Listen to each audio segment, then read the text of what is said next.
Record to the cloud. Okay. We have a lean group today, but I think we can have an intense discussion nonetheless. So yeah, let's take it away.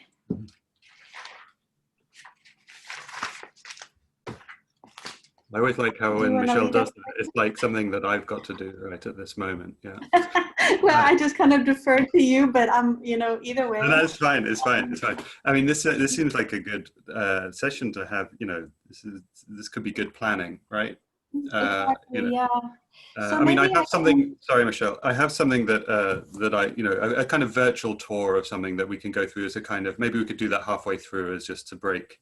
I was at an artist talk yesterday where the poet Natalie Diaz, who's got this great new poetry collection called Post-Colonial Love Song, and she was collaborating with an indigenous artist from Canada called, I think, an Anishinaabe artist called Maria Hupfeld. And they did this weird thing where Maria's exhibition was open and Natalie went to the exhibition and they had the conversation doing a virtual tour of the exhibition. And it just seemed a really kind of dynamic use of Zoom to have this conversation. But the great thing about Maria's exhibition was that she has works that could be taken off the pedestals and worn, including some weird boxing gloves with some bells on and boots made of felt with bells on. So Natalie would kind of be playing with these objects. But anyway, so I'll do something a little bit like that later. Hey, Miranda. Miranda's coming to see what we do on a Friday morning. Hey, I am here to see what you do on a Friday morning. So Miranda, we haven't, I don't think we've met you before. Do you want to go ahead and introduce yourself? Oh, I'm Miranda. I'm in the AAP department. I'm in my last year PhD, and I was just interested because I read through the thing when I added it to our graduate school calendar this week. So that's why I'm here. Yeah, Miranda has created a calendar for the students in our department and was asking for things to add, and this was one of them. Okay. Good. Well, so I'll throw out a couple of ideas and we can see which ones you are interested in engaging. But of course, we can reflect perhaps on some of the workshops that we've done with Bachaysana. We had a Spanish language workshop last week, and it was not the same as the workshops that we've experienced this far. So we can comment on that, because I do think that there were some rescuable elements that I've followed up with in my class with students that attended. The other thing is to think about, we've been invited to submit a newsletter to appear on the GAH website, and Andrew and I are doing Drupal training in order to be able to take over a little bit of that text. We do have new updates on our website, so that's a great thing to report finally. And we got written up in the annual report, for the Global Arts and Humanities as one of their signature programs. So that's all stuff that maybe moving forward, we can think about like how that opens up spaces for us to sort of communicate ideas or reflections along those lines. And the other thing, and I'll share this with you guys, obviously we have to kind of work with our co-PIs in order to move forward. But Wendy Hesford, Director of the Global Arts and Humanities Discovery Theme, has invited us and encouraged us to apply for a collaborative centers grant. So I'm working on that, as a way of continuing the work that we're doing with the Cachahuidaicuna project beyond the third year of our existence and funding. So I implemented a lot of methods from the workshops in my classes and can report on kind of like what that was like. And I think that many of you may have, carried on reflections or applications of things from the workshops that you can share as well. We're always curious to know.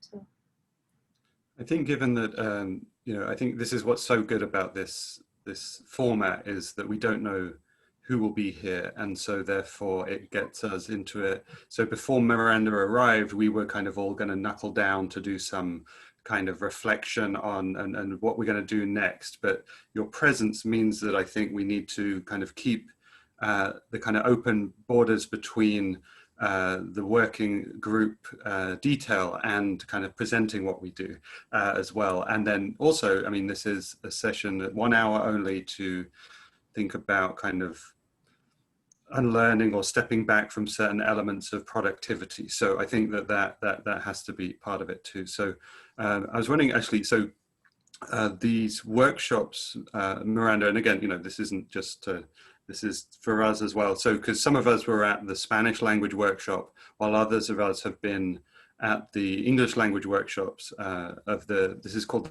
the Pachai Sana Institute, and they're based out of Quito in Ecuador. And the theme of the whole group is epistemic justice. And there's been, you know, some debate in and outside the group about what that means. And there's been some really nice descriptions and explanations of that concept, you know, basically the kind of suppression of knowledge systems and how there needs to be kind of equity of knowledge systems. And obviously, because we're working with indigenous artists and a focus from the Andean and Amazonian region, we're really interested in ways of knowing that are beyond a kind of Western framework and settler framework. And when Michelle talked about methods, one of the things that we've been experiencing in these groups is quite explicitly how to use Zoom in a way that showed engagement between participants and kind of presenters in the workshop, especially using the chat function. And when Michelle said that the Spanish version of this workshop didn't work so well, it was probably because that element that was one of the elements of the problems with that workshop. I think there wasn't that. So maybe actually, Tamron, maybe you could say a little something about, because we tried it out in our class the other day, and Michelle's going to share something with her classes too. How have we learned to use the chat function thanks to this? These workshops? Yeah, in our theory class, it was earlier this week. Actually, the first half was kind of student-led. Richard was not able to be there for the first half, so we, so we kind of directed the class ourselves and carried on a conversation, and that led to Richard joining the class, but only through the chat function without speaking. And so we communicated both through the chat and used some of the techniques that we did in the workshops where instead of just one person's, instead of everyone typing into the chat and one person speaking what was written, we all participated in speaking kind of in a, not a structured way, a very unstructured way. Sometimes even speaking at the same time or skipping words or, and contributing to the conversation that way. And it kind of organically, at a certain point, the students were all speaking and Richard was still on the chat in a sense, semi-directing, but also allowing it to kind of organically unfold. And it was great because we were planning kind of the remainder of the semester and the way the classes would be structured or unstructured. And I think planned some very innovative ways of having conversations through a group walk, for example. Next week, we'll begin class with a 40-minute Zoom walking together as we discuss the readings, which are theory-based. And so I think we're often in a conversation where we're very focused on our notes and trying to be specific to the text. And this walking situation will really free up and create a different, I think, way of engaging with the text and the questions that we each bring to the table. So, and then another I think in a couple weeks later, we'll be cleaning together or organizing together as we have these conversations. So very different ways of engaging together through Zoom, though, really connecting through Zoom, but in much different context. which I think will be interesting experiments.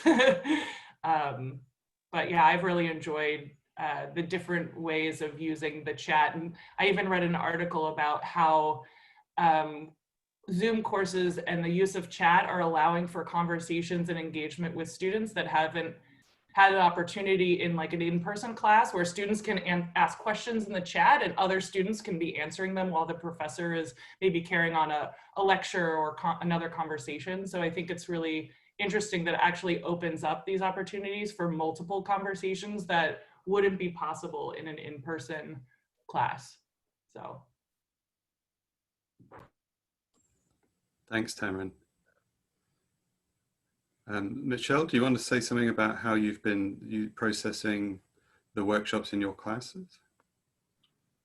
Sure. Welcome, Carlos. Carlos is part of SUCALT, an associate of class. He's part of her team in Bolivia or Peru, so I think, right, Carlos? In any case, welcome. So yeah, in terms of the methods that we kind of engaged in our classrooms, it was more focused on the types of questions that were asked, you know, during the previous epistemic justice workshop about, you know, this is a music ensemble, Andean music ensemble, and we're focused on issues of like deep listening, you know, intentional listening, and now kind of the introduction of this idea of radical listening. So we went through a process of thinking about how do we radically listen to others, you know, in that musical context, you know, of trying to play music together. And the students did kind of on their own, and then brought back comments on how do they radically listen to themselves, right? And then the subsequent one that they had asked during the workshop was, how do we radically dream? Which is a really tricky one, right? Made us kind of realize we're so focused on the mechanics of things that the vision of it, you know, often is unclear.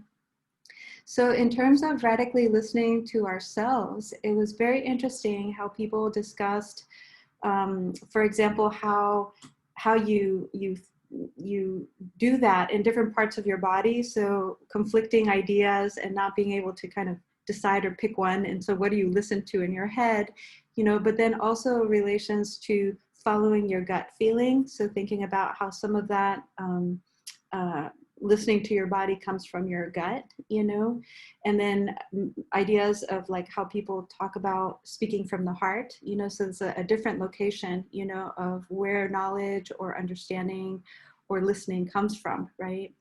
We also, in a previous discussion, we had talked about, you know, like processes of synesthesia, you know, and one of the students was talking about how he noticed, you know, listening through his eyes, so what he was seeing, and he works on the grounds crew at OSU, and he was talking about this. I mean, it was beautiful. It just sounded like a choreography that should happen, right? Of working with his colleagues, right? And they create like these lines of leaves, you know, so that the machine can kind of suck them up, you know, and progress kind of just across that line in a very seamless way. And while the machine is doing that, another person is kind of like collecting the leftover leaves, and another person has the rake right behind them. And he said that in this moment, he looked out at that and he could see the rhythm of it all, that it was all, you know, like it was a rhythm, you know? And so sort of connecting that to seeing rhythm, seeing music, you know, and how that might represent some form of radical listening. And then the other thing that we commented on was the Spanish language Pachaisana workshop that there were multiple things that kind of didn't work or didn't jive together. But one of them was that one of the facilitators for the workshop, let me back up. So what we've seen in previous workshops is a real integration of like theory and concepts, and then practice, like methods of implementing, you know, these things, or working through these ideas. And I think that was the connection that was lacking potentially in the Spanish discussion and workshop. But it was very interesting that one of the facilitators was trying to express how important what he was doing was, and he was talking about the directions, looking in different directions and sort of making these offerings of elements from nature in different directions. And he kept stressing, but the only word that he had to express it was how important it was, And I think that for an academic audience, it was very difficult to get past that as a repetitive or reiterative, phrase, and to really listen to him and what he was saying. He was trying to convey something really profound, but the words were kind of getting in the way of that, and the inability to engage a public beyond, those words, was getting in the way. So in the ensemble, we often talk about how students feel like they're developing, stretching their ears, different ways of conceiving of musical experience, different ways of conceiving of language, but often they express that they can't quite put their finger on it. Like when I ask them describe, like what this is, they can't quite put their finger on it. And this is a characteristic of talking about aesthetics in general, like it's very difficult to talk about. And yet there's something really profound that is happening there, So the words kind of get in the way, or we have to kind of unpack them a little bit to get at what's underneath.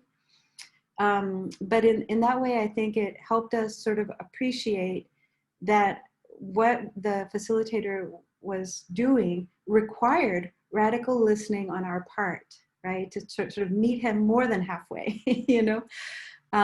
So in any case, that was sort of like a very interesting experience that we had. I think that's really interesting, Michelle, because I did feel like we had the double experience. I mean, I had, my Spanish isn't as, that is limited, so I think maybe I missed some things as well. But I felt we part of these unlearning sessions, part of the workshops has been kind of priming us into that space that you've been describing of radical listening, or openness to seeing openness to what comes. And I was thinking a lot in that workshop of disciplines and academic disciplines, and the sense of like, this is a Spanish and Portuguese department, and there's a workshop about, I guess it was called like Identidad y Matcha, right? So it was about kind of questions of an indigenous Andean worldview, and orienting ourselves within that worldview. In relation to Mother Earth and these kinds of questions. Matcha. No, yeah. And because so many of the students and professors within that department are kind of operating within a kind of clear disciplinary format, then that's some of the structures that we're actually trying to kind of break down a little bit in the Cachahuela Cuna project, as well as in unlearning processes. So the audience, as it were, or the participants, started from a position that was hard to break down in one session, as well. And so I felt, I really felt like a disciplinary boundary had been established, and as someone that wasn't part of that discipline, it was kind of intriguing to kind of watch that. I don't know if Michelle, you agree with that, or? I completely agree. And I also think there was another component, which is that we have a lot of students, that are from these areas, and our Quechua language teacher was also there, so from her perspective. So in addition to the disciplinary issue, there was also sort of, and it was very interesting that all of the cameras, were, for those students, were turned off, so they were there to sort of assess, or, but it was like pulling teeth in an undergraduate class. You guys have maybe experienced sometimes, that's what the experience was like. It's like people were not participating the way that we participate in the broader Cachahuila Cuna project, that we've come to expect that, And I think that, Richard, you're right, it has to do with sort of like an underscoring, right? The importance of a continuing participation and a continuing dialogue, that little by little makes people feel like we are in a safe space here where we can experience and express and, potentially touch up against those boundaries of vulnerability, as opposed to being like outside observers assessing or judging, or evaluating, the situation. So I think, yeah, it was too much in too little time, like trying to throw everything into one workshop, but yeah, but ultimately the topic is very interesting, and I think that what the facilitators were trying to convey complements for those of us who have followed the other workshops. I think it complements that information for sure, I think I wanted to transition a little bit from this question, because it's something that I think it's a good topic for us to kind of take up and discuss. And this is the basis for the kind of virtual tour I'll show you in a few minutes. But on a different level, that experience in the Spanish version of the Pachasana workshop made me think about, it also happened on the week of Indigenous Peoples Day. And it also made me think of, questions of, who is in any position to discuss and write about Indigenous peoples and the question of settler mediation and these issues. And so I think what I'd, and one of the methods of the Unlearning Hour has been a position of not claiming expertise, a kind of sense of stepping back, and how maybe, so not only is it an academic discipline that creates a culture of expertise, but also even the framework of a university within a settler context, and that can reverberate into the whole, country, the whole kind of history of this country. So I guess the first thing I wanted to ask us as a group was, how did you, and if you did, engage with Monday in some way in terms of Indigenous Peoples Day, and how as settlers did you kind of navigate that question of your engagement with Indigenous Peoples Day? So.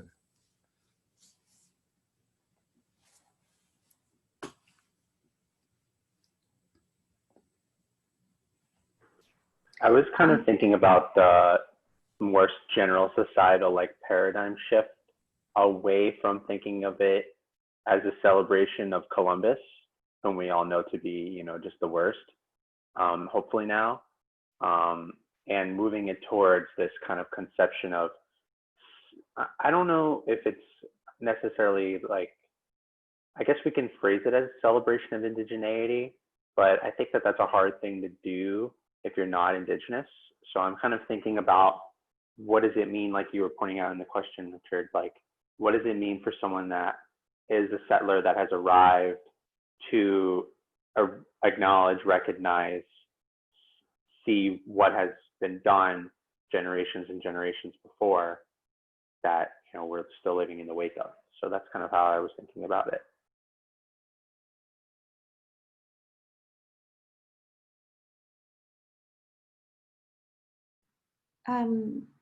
I won't respond to Andrew's, I'll leave that open, but I wanted to invite Carlos to participate.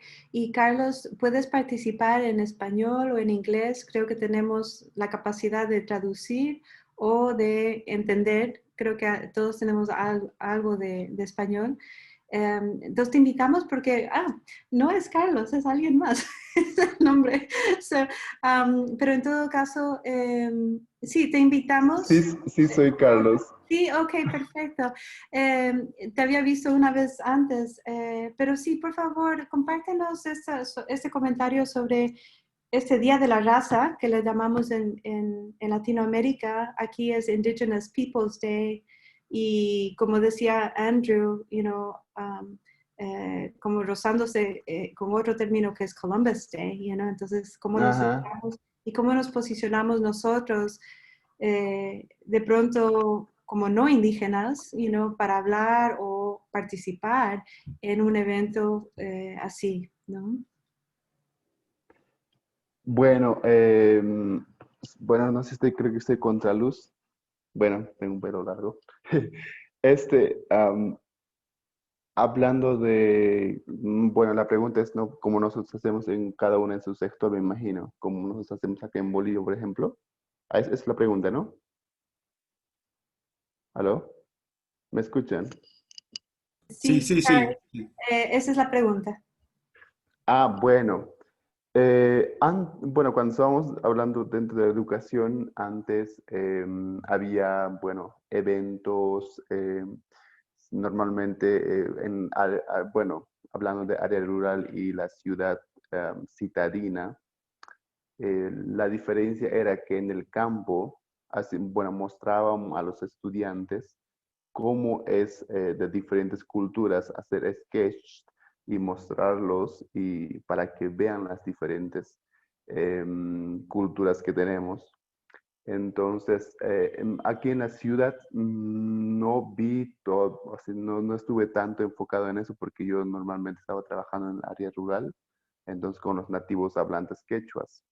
Entonces, y pues era importante ahora más que nunca en Bolivia, que tenemos 36 eh, lenguas nativas y también tribus, algunos ya están muy, ya por desaparecer, pero y aún eso, poco a poco estamos, bueno, tratando de siempre recuperarlos. Entonces, creo que eso es lo que nosotros hacemos acá. Bueno, por si no han, bueno, si tal vez puedo hablar en inglés, pero bueno, ahí voy. No, muchas gracias. Te di traduciendo en el chat, más o menos a grandes rasgos. So, pero interesante, right? O sea, el Día de la Raza. So we call it the Day of the Races, right? And this is very uh, afin, it kind of dovetails with Ajá. what Carlos is just saying, that in the rural areas, for sure, there's this emphasis on celebrating the diversity and informing people about the diversity of languages and cultures, right? I think that coincides with discussions about multiculturality, pluriversality, convivencia, so these are all terms that we hear in the rural areas. But I agree with Carlos that sometimes, from my experience, kind of growing up in that educational system in the city, and time has passed, of course, but often the emphasis on diversity is not there necessarily in the city. It's sometimes not even an us-them dynamic, but just an us, right? So maybe there's some evolution in that in the past decades of bringing in some of that diversity into the classrooms. But it's certainly present in the rural areas, I would agree. And speaking of Ecuador, like another Andean region, pero coincide con lo que dice Carlos, ¿no? So, Gracias por traducírmelo. Y gracias por Gracias. por la bienvenida. es un gusto. Sí, continuamos. Yeah. I was thinking about that question of urban and rural in terms of this day. Is it, I mean, I know that at least two of us on this call live outside of Columbus and in more rural areas. Like, is there a palpable celebration of Columbus Day in a rural context in this country? I don't know. Did any of no one felt? Yeah, I don't know. I think that our educational system is so pervasive that it sort of covers all of it, that standardized sort of approach. I did participate there was an Indigenous Peoples Day webinar, speaking from, there are speakers from the Multicultural Center, and then also Daniel Rivers, who is director of the American Indian Center here. And it was very interesting, you know, a lot of it focused on the land acknowledgement, you know, so a very profound sort of land acknowledgement at the beginning. And then discussions about exactly what we've been talking about how not to allow that to become tokenized, you know, like where we just say it, yeah, no, but to really sort of, Daniel Rivers was amazing in sort of like exploring the depth of the historical significance, you know, of land rights and connections to the land and things like that. And then the person from the Multicultural Center was really great at sort of expressing what are ways in which we can incorporate that, you know, in a way that isn't just sort of like a task, you know, like we have talked about this, you know, like where we get it out of the way before we launch into our discussions or something like that.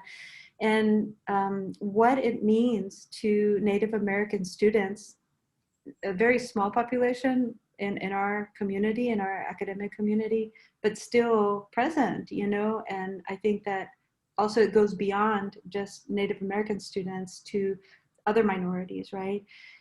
So she was talking about the impact that doing a land acknowledgement, potentially with an exercise like the ones that we've experienced in the Pachaisana workshops, you know, what that means to students and how they feel validated, you know, in that space, and potentially participate in that space differently, you know, than they would otherwise, you know.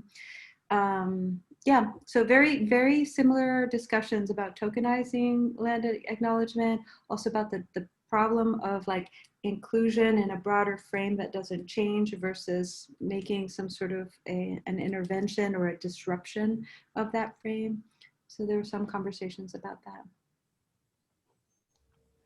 And I just wanted to get back to Andrew's question, maybe just open it up again, because I think that he has nailed kind of like the situation that we're in, right? Where ultimately we're working in the wake of, you know, as settlers, and you know, sort of how do we, what is our space for participation, you know?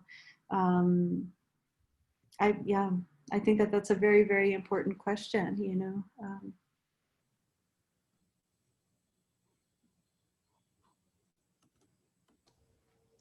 Well, so we were talking about rural. I live in Newark, so we have the mounds here. And so I was thinking about it, and since we're all like in our own homes, in our own bubbles, the only thing I think I ever see anymore is just my social media. And my social media is this nice little bubble around like the Newark Cultural Center. And like, so of course there was lots of things that were happening to me, but most likely not to the majority of my town. And then I was thinking about it. I teach undergraduate educators, not art educators, but general educators. And we talked about dominant discourses on Thursday.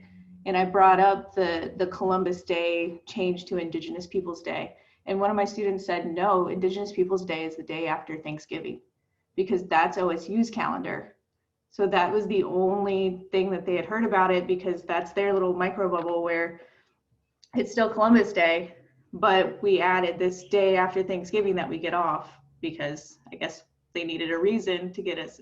And so we had a discussion about that, and it was good. And they were like, oh, I had no idea.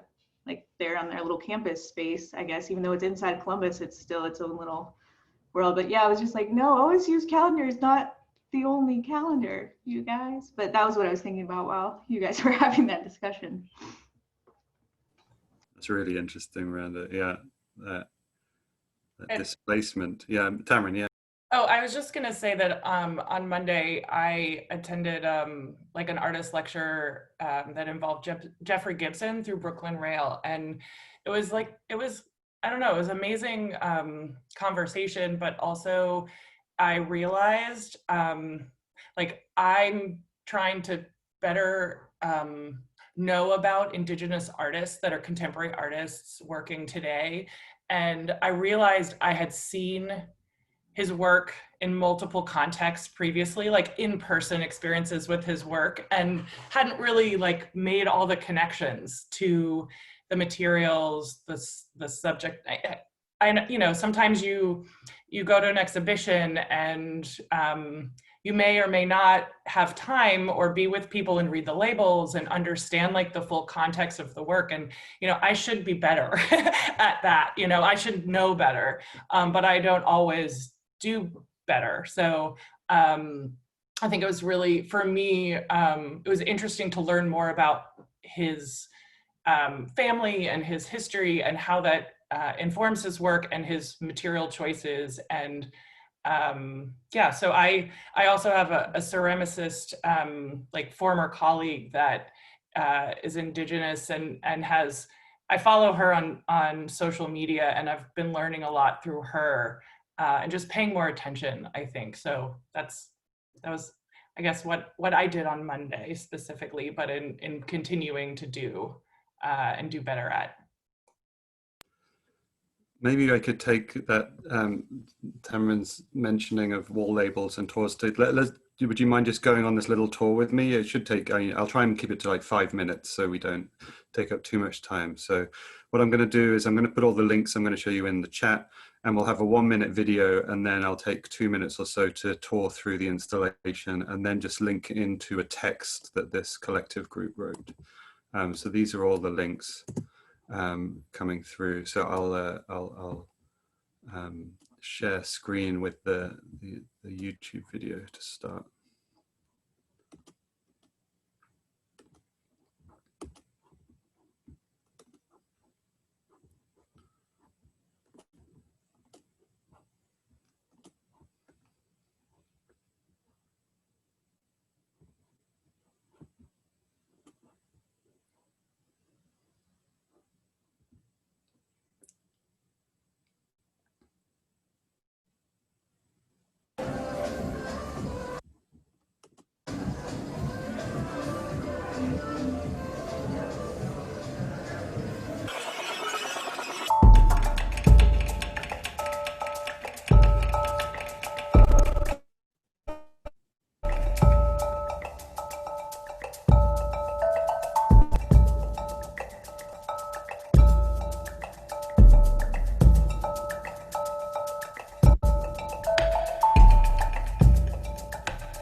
So just some context here, this is an installation for the Sydney Biennial that just closed, and because of COVID, what happened was they opened the exhibition but then had to close it physically, so they created a really kind of robust online kind of platform for it. So you had these virtual tours using Google Arts and Culture. So I will share this screen.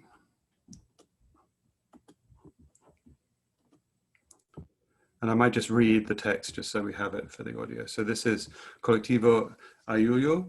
I'm not sure if you pronounce the double L, or as I was doing it as a Spanish thing. I don't know, Michelle might say. Yeah, it would be Ayu. Ayu, okay. So don't blame us for what happened.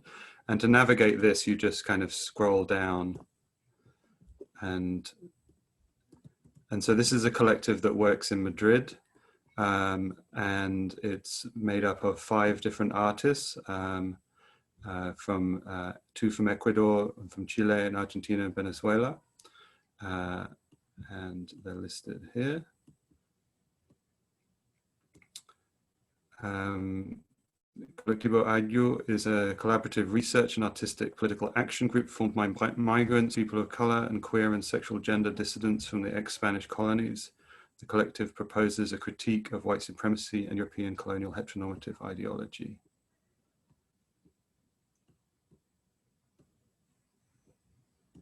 And then there's a quote. In 2020, we Black and indigenous sodomites are still alive, and with wounds we dance the pain away.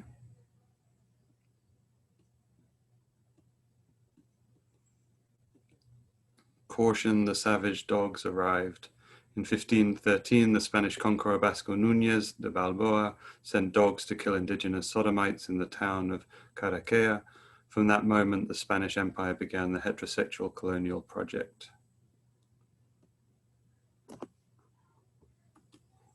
In 1904, the Mexican police detained sodomites in the center of Mexico City in the so-called case of the Dance of the 41.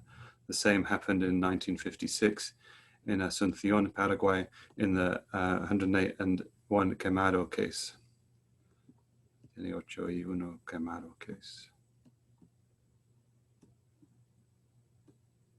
In 1997, a sodomite party in Cuenca, Ecuador was invaded by police and the participants were detained, a key event in the process of initiating the political activism of sexual dissonance in the country. Don't blame us for what happened.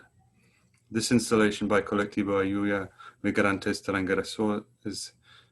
Transgresores, I guess, is a collaborative research and artistic political action group formed by migrants, people of color, queer and sexual gender dissidents from the ex-Spanish colonies. I thought this was particularly interesting. Through a labyrinthine tour of 4 stations, Eat Gold, Insatiable White Conquero, Our Genders, Our Ancestral Shifts, Pachacuti Mood, and Around the World, My Body is a Checkpoint, My Body is a Borderline. This multimedia installation is proposed as an Andean huaca, fundamental Inca sanctuaries, tombs, mummies, sacred places, and animals, which will act as a critique of Western and heteronormative constructions present in the Spanish colony. Colectivo Ayuda's brave installation draws upon long memories of colonial pain and inserts contemporary realities of violence from the new dogs of racist institutionalized practice that most do not experience. This oppression forms the border to the detention center to modern technologies of control, is for the collective and extremely difficult and stressful way of living in the world. And then, you know, you can navigate through the exhibition and then they give you the credits. The one last link I'll share is just to a text. And the catalog, there was 2 catalogs for the Sydney Biennial, one which was just a general catalog and another which was a series of artist inserts and this is a link to the artist insert for Colectivo Ayuda. And I won't read it, but you can navigate it, but there are these 15 concepts, 15 basic concepts so a white European might consider reparations. And just if you see, there's the first is in Spanish with some images from their work. Here a kind of important moment. And then in English, and there's discussion of the Columbus Monument in Madrid, Museum of America, and then some other topics like white ethnography, white fragility, white institution, white splaining, transmisogynoir, gaytrification, racial anxiety, etc. So again, and then they have the whole text reproduced here as well. So that is the tour that I wanted to share with you. And we can, oops, sorry, share screen is still happening.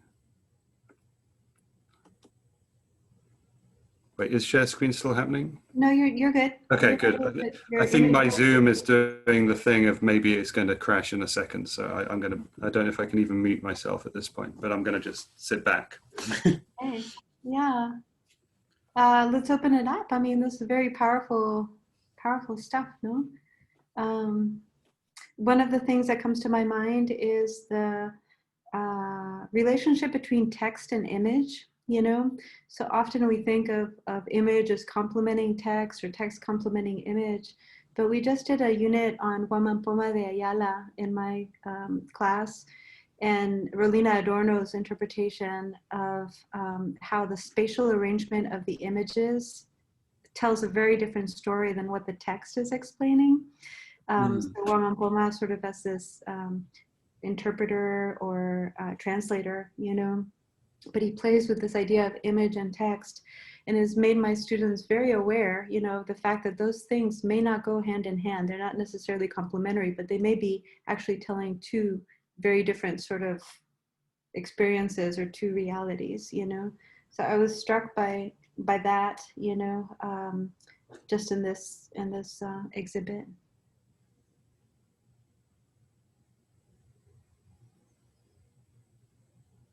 Is everybody frozen? No. Okay.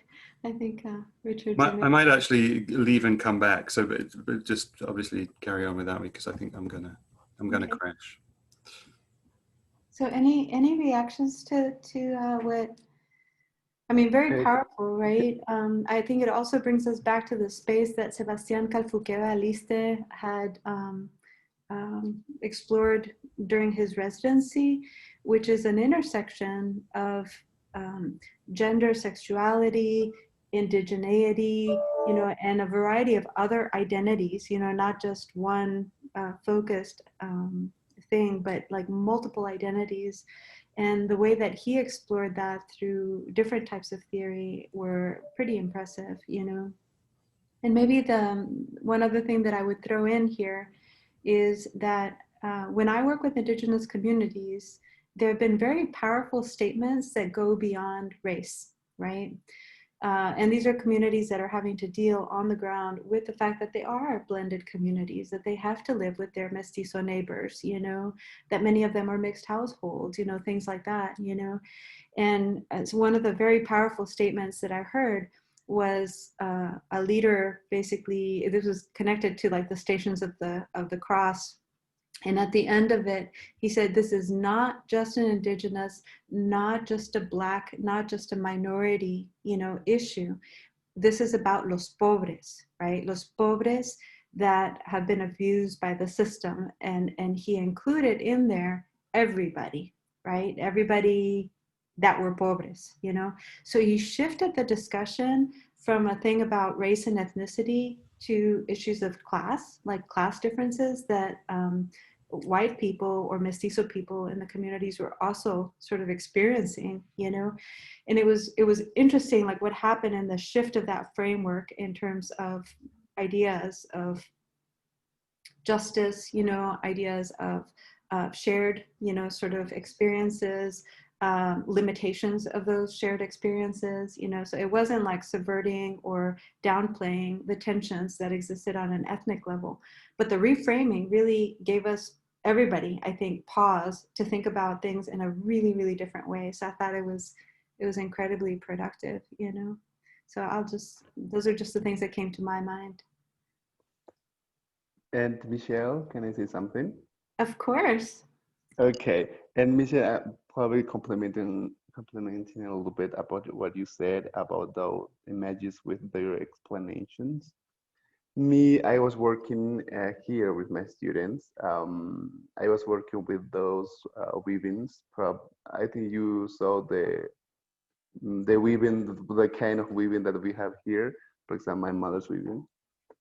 With that, I was working, for example, for the I am like the level of language will be E2. Yeah, and so they can a little bit understand Quechua, and so when I show them for example the weaving on all those all like in beautiful animals and I ask them if they can I know tell me some I know like cuento. Okay, and then they try, I know, to think what how would they can start with the cuento, and so they were very. For me, that was very interesting because everybody and they think different, and at the end, and I told them the whole story, how was the all thing, and they was very surprised, and I think that, but they speak in Quechua.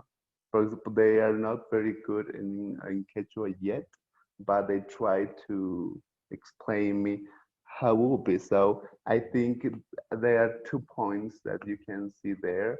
One is you are learning about the culture, and then you are learning about Quechua. So I think that is, and for me, another way to how my students can learn Quechua. And yeah, I think that's very important what you said, that not the one image can maybe have many explanations or meanings, right? So yeah, that's what I do. Just sharing a little bit. Yeah, yeah. No, I think that that is so important, you know, and another comment that we receive often, you know, from people in the communities is about the fixity of text and how uncomfortable that is in a context of oral traditions, you know, because it creates a situation, sort of going back to what Richard was saying before, you know, of like one knowledge or like an academic sort of parameters of some sort, right?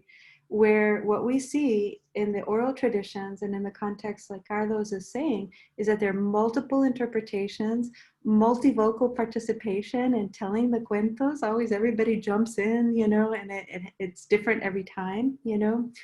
And theoretically, for me, what that has really like guided me toward is that it is very difficult to talk about, well, let me say this. Symbolic analysis is extremely limited in these contexts because what we're really talking about and what we really need is semiotic analysis that recognizes the diversity and the personal experience that people bring to the multiple interpretations of images, you know? And then the text, like as you look at the images and not just images, Carlos was talking about the weaving that his mother made, right? This is tactile, you know, like there are multiple ways of experiencing this, you know? And so, yeah, so capturing that, you know, is really at the core, and the diversity and constant changing of oral traditions, you know, as dynamic versus like this fixed thing of the text, I think really conveys. So, yeah. I'll open it up for other comments as we sort of wind down here. But the idea of creating sacred spaces in other spaces, waka is like a sacred space or a sacred thing. Although he is dealing here with the nature, So the idea of creating already that in some different done places is reverential really gifts. interesting.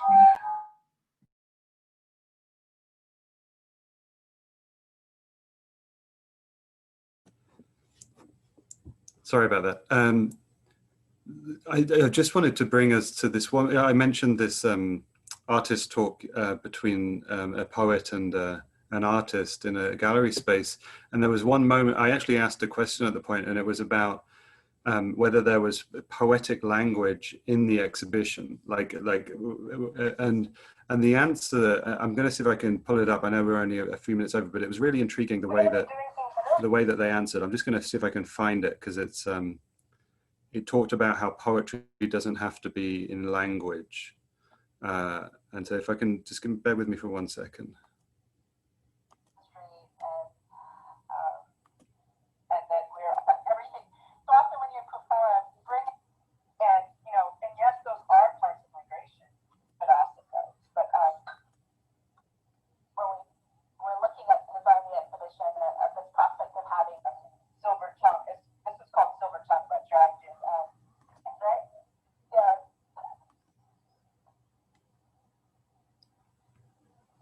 I thought it was a beautiful way, like to move us toward our closing and thinking about that. But are there things you want to pull me to answer? Because you stand tall, strong enough to put them on.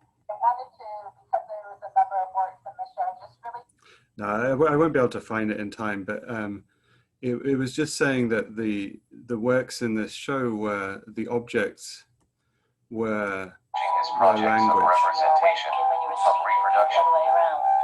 language. So language takes on this kind of physical form in the show through bodies. Anyway, maybe if I find the link, I'll be able to share it with you. I wrote kind of notes about it, so I can share those too. Sorry, that was a bit of an a failed segue. I wanted to share maybe. Stimulates the subject's passion for remaining never and again the same. Sorry, Michelle. That's okay. So I wanted to share maybe in the context of the savage dogs. You know, when I was in my field site in Ecuador, Otavalo, I came across this. So this is an asial. I don't know if you can see it. It's a whip, you know. And in the festivals that I research, the San Juanes, so the dancers carry this asial, you know, and they call them counter conquest dances, or it's like a ritual tincuy, like a clash of indigenous communities or an encounter of indigenous communities. And when I saw this, there's a seller of antiques, and he granted me like a very extensive interview. But I said, "What is this?" You know, on the top here, there's a copper, you know, sort of head. I said, "Is serpiente? Is this a serpent?" And he said, "No, it's a dog." You know, and then of course I made the classic ethnographic mistake. I said, "Oh, and what does it symbolize?" And he looked at me kind of like, he said, "It symbolizes dog." So then I realized, oh, we have to have this extensive conversation. Amateur mistake, right? But it was very interesting because then he went on to explain how the hacienda owners, the large landholder owners, would sick the dogs on people trying to cross through the haciendas. And the haciendas basically blocked off communities from the city. And so they had to cross, you know, but there was this big danger about crossing this hacienda land and getting these dogs sicked on him. And then what has happened is sort of an appropriation of the symbols of domination of the hacendados and the colonial powers, right, in the hands of indigenous people, now deploying them as sort of like counter-conquest dances, you know? So very interesting concept, you know, of those types of artistic or symbolic reversals or appropriations, reinterpretations, that type of thing. But I keep this with me just because to me, you know, like to be able to understand that this is like, if I look at it, it does not look like a dog to me, you know, but to indigenous people, they know what this is, you know, it automatically conjures that, it automatically conjures the idea of danger, you know, and persecution for sure.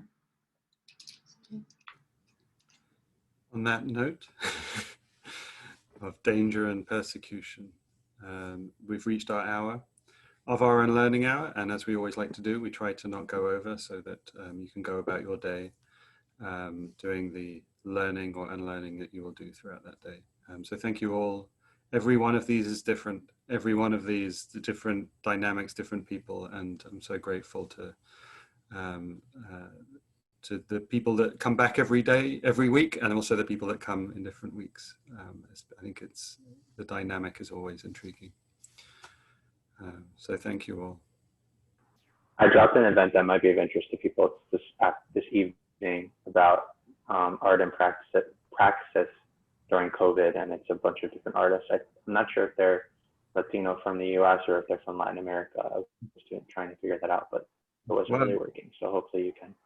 One of our co-PIs, Gisela Latorre, is one of the speakers. So oh, wonderful. There we go. Yeah. It all ties into one. Terrific. Thank you for sharing that, Andrew, for sure. Okay, thank you, everybody. And we look forward. Our next Pachaisana workshop is on October 23rd. So it'll be our second epistemic justice workshop. And I hope that you can join us for that as well. So, yeah. Okay. Take care, everyone. Thank Bye, you. everyone. Carlos. Bye. Thank you. Bye. Bye, Carlos. Thanks for joining us. Bye. Bye-bye.